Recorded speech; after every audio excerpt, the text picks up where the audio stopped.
Y seguimos en Nunca Fuiste al Cine, el programa de cine de FM La Tribu, 35 años, encendida, desde Almagro hacia la estratosfera. Y en este caso, como bien dijo mi compañero Blas Martín más temprano, en este 2 de noviembre, que se termina el año, decidimos arrancar un nuevo espacio, porque así se hace grande a la nación. ¿Y cómo lo vamos a hacer? Hablando de un tema que nos gusta mucho en el programa, que hemos llegado por distintos caminos, pero trajimos a un especialista en la materia. Está con nosotros Gonzalo Penas. Hola Gonza, ¿cómo estás? ¿Qué tal? ¿Qué tal? Buenas tardes. Gonza es escritor, docente, especialista en un montón de temas, especialmente en literatura y rock. Y en este caso dijimos, bueno, es un oyente además de nuestro programa, que siempre suele participar en las redes, y nos trajo una propuesta que nos pareció súper interesante, porque... Perdón, voy a interrumpir, voy a patear el tablero. Yo quiero que la audiencia conozca a nuestro nuevo columnista, entonces le voy a hacer 3 preguntas. Cuidado, que tenemos poco tiempo. Se va a responder en una oración de 3 o 4 palabras. Sí. ¿Cuál fue la última vez que estuviste al aire en radio? ¿Hace cuánto? ¿En vivo? Sí. 10 años. 10 años. También hace podcast, luego lo vamos a comentar. Sí. ¿Membrillo o batata? Membrillo. ¿Mejor lugar en el mundo? La Bombonera. Listo. Sigan. Bueno, está bien. Me parece que hubo tongo ahí. Sí, creo que lo vamos a editar esa parte. Pero bueno, lo bueno es que la radio es en vivo y entonces ya escucharon cosas y no lo pueden desescuchar. Pero bueno, dijimos, vamos a hacer una parte en general. Laura Forni viene a hablar de libros y cine, viene Ale Tevez a hablar de cosas súper extrañísimas que le acontecen de Ale Teveces. Ale Teveces. Y Gonza, vas a hablar de música y cine, pero no cualquiera de esas maneras de cruzarlo. Hoy por lo menos vamos a entrar con un término en particular que me parece que estaría buenísimo que lo introduzcas. ¿De qué nos vas a hablar hoy? Bien, vamos a empezar una columna de documentales. Perfecto. Glosario documentales. ¿Qué es un documental? Un documental sobre música que puede ser de una banda, un género, incluso un recital. Ahora voy a hacer una diferenciación entre una cosa y la otra. Sí. Para mí el término rock le queda corto. Para mí tiene que ser un documental de música, tiene que ser mucho más abierto. Para quienes frecuentamos el Bafisi hay una sección de documentales que no son solo documentales de rock. Exacto. Así que vamos es una sección incluso que ya que la traes del Bafisi que se fue como consolidando con los años. Antes era, una película o dos, ahora es toda una sección. Sí, claro. Y por suerte rompió al género del rock. Ahora hay folclore, tango, otros géneros. Exacto. Y la realidad es que las salas siempre están llenas. Siempre veo mucho periodista del rock entre el público. Sí, y público del rock que va al cine. Exactamente, con sus remeras de banda, sus crestas, cuando hay alguna cuestión punk, por ejemplo, dark, todos pintados, siempre van luqueados. Eso es bueno. A veces todo a la vez. Claro. Por eso el término documental para mí es un documental de música sobre distintas cuestiones, bandas, géneros, incluso publicaciones, revistas, de algún momento de la historia, pero hay algo que no entra para mí, y acá puede generar polémica. No es por ser polémico que voy a hacer esta diferenciación, simplemente decir, ¿cuáles son las reglas del juego de esta columna? Sí. No recitales. Un recital entero no es un documental. Bien, me gusta que entonces trazás un espacio. Hay cosas que son un documental y cosas que no. Si te voy a filmar un documental y pasártelo en el cine, no es un documental. Claro, es un recital. Es un recital. Bien, perfecto. Por ejemplo, pasó hace poquito con Taylor, con el Eras Tour. Exactamente. La gente vio el recital, es espectacular, muy bien.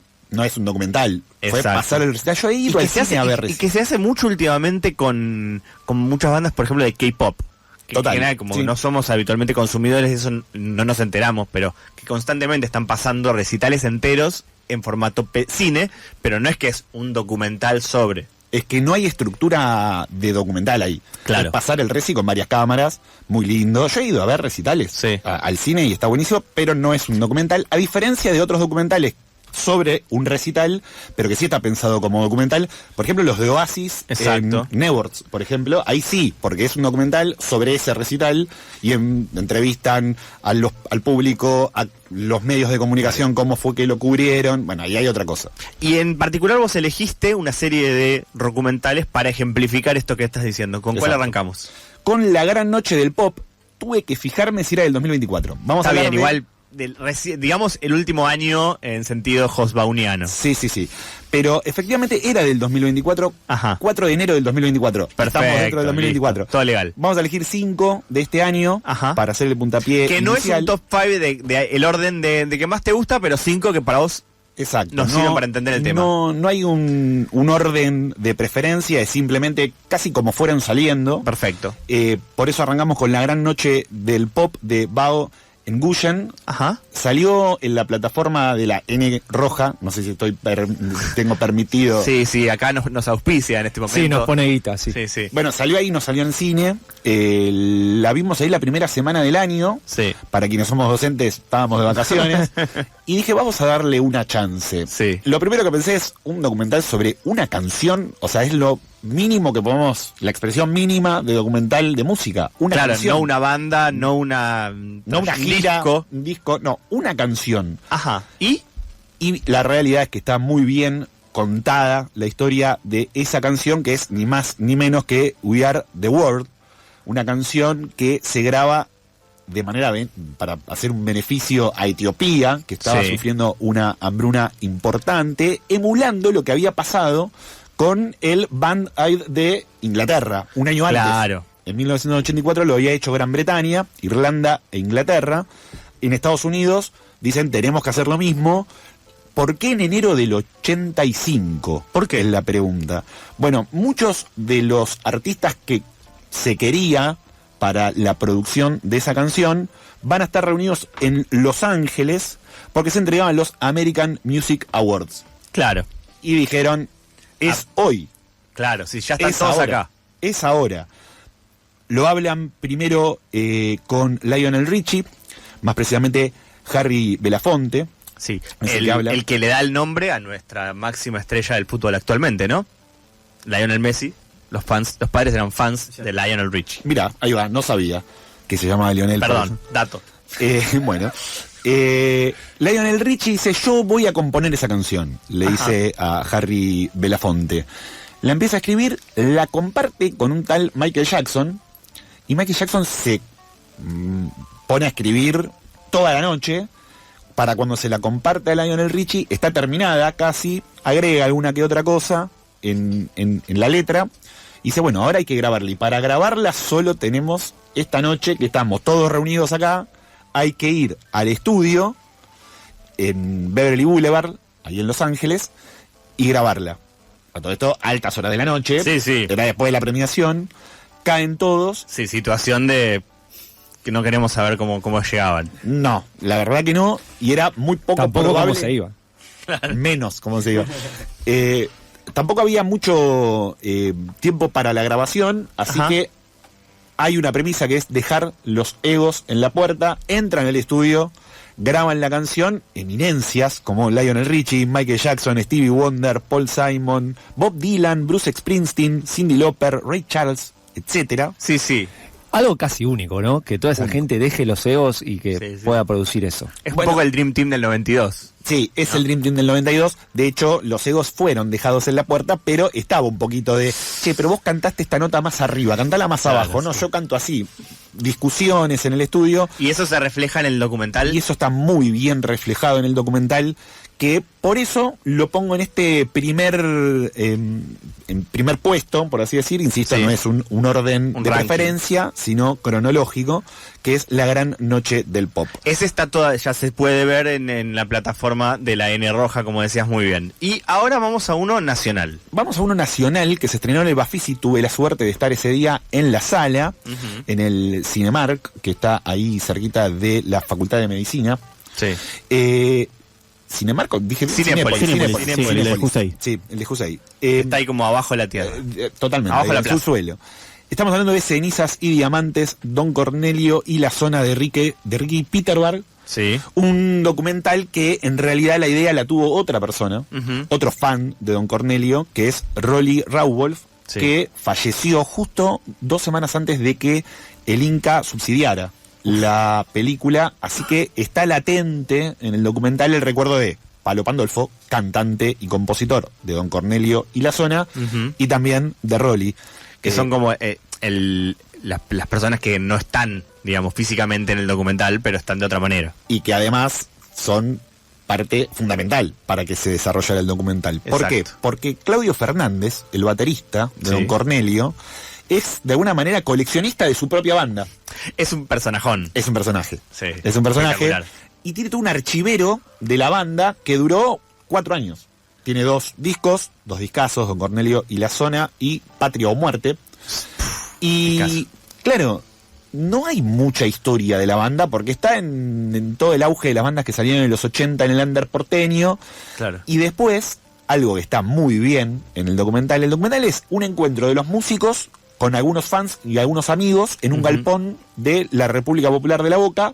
Se encuentran ahí, hablan, toman algo, recuerdan cuestiones de la banda, pero en lo que está en el documental, en los recuerdos, en lo que se charla, en lo que se habla, está latente esta cosa de ¿por qué se pelearon? ¿Por qué se separó Don Cornelio? Y se separó porque a los recitales iban 5 personas. Claro. Digo, lo que hoy pensamos que es Don Cornelio, porque uno conoció a Palo en los Visitantes o en su carrera solista. Claro. Bueno, Don Cornelio en los 80, con Patria o Muerte, la pegó con Ella Vendrá en el primer disco, pero cuando edita el segundo, Patria o Muerte, iban 5 personas. Claro. Entonces, la banda se termina pudriendo entre ellos, se separan, dejan de tocar, Palo hace otra carrera, y el resto queda como fan de Palo. De hecho, eran invitados en los recitales solistas de Palo o de los Visitantes. Son como esa gente que te dice que estuvo en el debut de Maradona y decís, no había 200.000 personas. Totalmente. Entonces, bueno, si todos iban a ver a Don Cornelio, ¿y por qué Don Cornelio no siguió? Bueno, evidentemente no.